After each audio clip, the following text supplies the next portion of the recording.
Let's begin with an uncomfortable truth. Kindness without sharpness makes you prey in a world built for predators. From childhood you were told to be humble, gentle, and pure, and that somehow the world would reward you for it.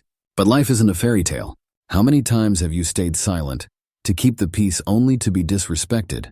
How many times have you been the good one, while the cunning smiled as they rose above you? The world doesn't reward goodness. It rewards awareness. Niccolò Machiavelli didn't write The Prince to teach morality. He wrote it as a survival guide for those walking among wolves. Morality without strategy is just weakness wearing a saint's robe. Kindness without protection becomes a leash. You are not wrong for being kind. You're wrong for believing kindness alone earns respect. Because in reality, goodness without boundaries is an invitation to be used. The problem isn't that you're good, it's that you don't know how to protect your goodness. You assume people will treat you as you treat them, but the world is filled with opportunists and predators who recognize generosity as vulnerability. You become the ideal target, not because you're weak, but because you're predictable. Machiavelli warned that when people are given a choice between ethics and advantage, they will choose advantage. Unless you understand this, you'll stay a casualty of your own ideals. This isn't a call to become cruel. It's a call to become intelligent. Kindness must be fused with awareness, boundaries, and power. Without that spine, your giving doesn't inspire loyalty. It breeds entitlement. Most men don't just want to be liked, they crave it. They shrink, smooth every edge of their personality, and mistake approval for survival. But approval doesn't make you visible. It makes you invisible. When your need to be liked drives you, people quickly learn how to manipulate you.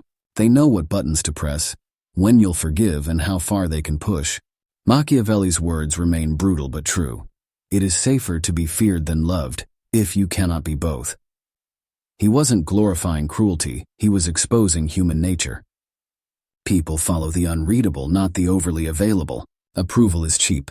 Respect is expensive. It requires a backbone. From childhood, you were told loyalty and purity would be rewarded. But the world doesn't applaud virtue, it calculates usefulness. Power isn't about your intentions. It's about what you can control. That's why manipulators win. Not because they're smarter, but because they understand image. Machiavelli said, "It is not necessary to have all the virtues, but to appear to have them." Appearances shape perception, and perception shapes power. You can be wise, capable, even good, but if you appear uncertain, passive, or desperate, you lose influence. Power's not just possessed, it's projected. Most people think talking is power. In truth, silence is. Words can be twisted, but silence cannot. The less you reveal, the more people are forced to respect your space. Mystery creates hesitation, and hesitation is power. Predictable men are easy to control. The moment you become unreadable, when no one can anticipate whether you'll stay or walk away, you become dangerous. Unpredictability isn't chaos. It's calculated mystery. It's knowing that when people can't predict you, they can't prepare for you. And when they can't prepare, they hesitate. He who makes others hesitate controls the game. Respect doesn't come from constant presence. It comes from scarcity. Familiarity breeds contempt. If you're always available, you become ordinary. Strategic distance transforms your presence into privilege. When you withdraw deliberately, people feel the silence, they question what changed. And in that questioning, your value rises. The most powerful figures in history were not constantly present. They chose their moments. And when they spoke, the world listened. Strategic distance is not about isolation. It's about elevation. Every reaction you give is a window into your weaknesses. The moment you lose your temper, you lose leverage. Machiavelli understood that rulers must calculate, not react. Emotional control protects you from manipulation, because calm in chaos looks like leadership. The one who stays centered when others break earns respect. Mastering emotion doesn't make you cold. It makes you dangerous. It allows you to see clearly when others are blinded by rage. Calmness is gravity. It pulls attention and commands authority without shouting. Power doesn't belong to the fastest. It belongs to the most precise. The world is addicted to speed, but the true strategist waits. Like a hunter, he studies the field until the prey is in perfect range. Fortune favors timing. You don't need to move first, you need to move best.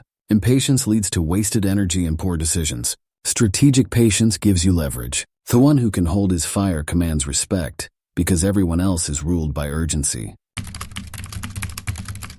You were never weak, you were unarmed. Nobody taught you that silence is strength, that distance creates desire, that unpredictability commands fear more than confrontation, that image is leverage, that unchecked emotion is a chain, that timing is power. Now you've seen the full map. The question is no longer whether you understand, it's whether you'll use it. If you go back to chasing approval, over-explaining and reacting, you'll drown in a system built to devour the obedient. But if you embrace silence, mystery, and strategy, you will no longer just play the game, you will bend it in your favor. So I'll ask you, which principle will you apply first? Which behavior ends today? Comment below. Because this isn't just a video, it's a movement.